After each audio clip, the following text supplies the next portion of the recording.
On October 25, 1950, the silent fears of the United Nations were confirmed.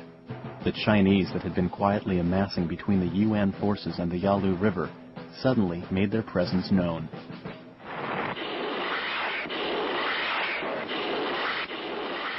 In the Central Mountains, thousands of American troops were ambushed and surrounded by a massive Chinese division.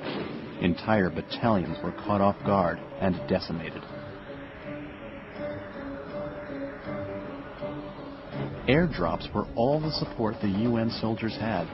They fought desperately in all directions, trying to make it out alive. Most of them didn't.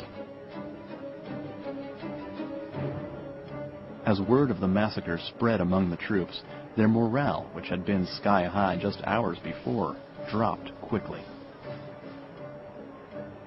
They said it sounded like Chinese. No one knew what the hell was going on. It was Halloween and colder than a witch. We waited and froze. It was very dark. Robert Harper, 19th Infantry.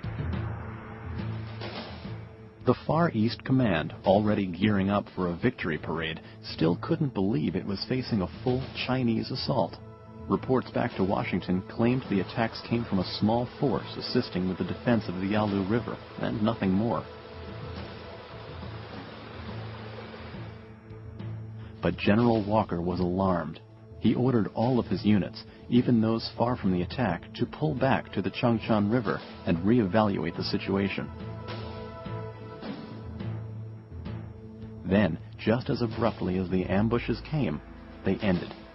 The Chinese faded back into the hills and waited.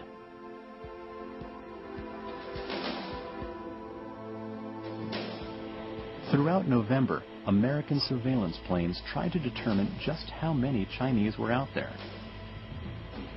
Estimates counted between 50 and 70,000, a manageable number. But it turned out they missed another 250,000. The Chinese were incredibly adept at concealing themselves.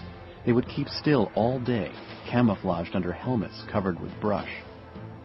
To planes flying overhead, heavily occupied areas often looked like empty landscape. Most of November passed quietly, and UN troops held out hope that they'd make it home for Christmas. Assured by the silence, General MacArthur ordered a cautious advance on November 24th.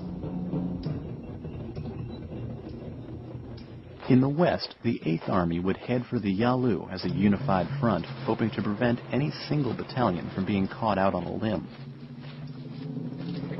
In the east, the 10th Corps was ordered to make a major advance around the Chosun Reservoir. The first day of the offensive was encouraging. Modest gains were made all along the line. But then, on November 25th, the war suddenly turned upside down. The Chinese found a vulnerable gap between the 8th Army and the 10th Corps in the Central Mountains. They struck there with all their might. The entire UN line was split in two. 3 days into a renewed offensive, the UN force found itself in a full-scale retreat. The UN's lines, as well as its spirits, were broken. And with the attack came the North Korean winter, an enemy that would prove every bit as merciless as the communists.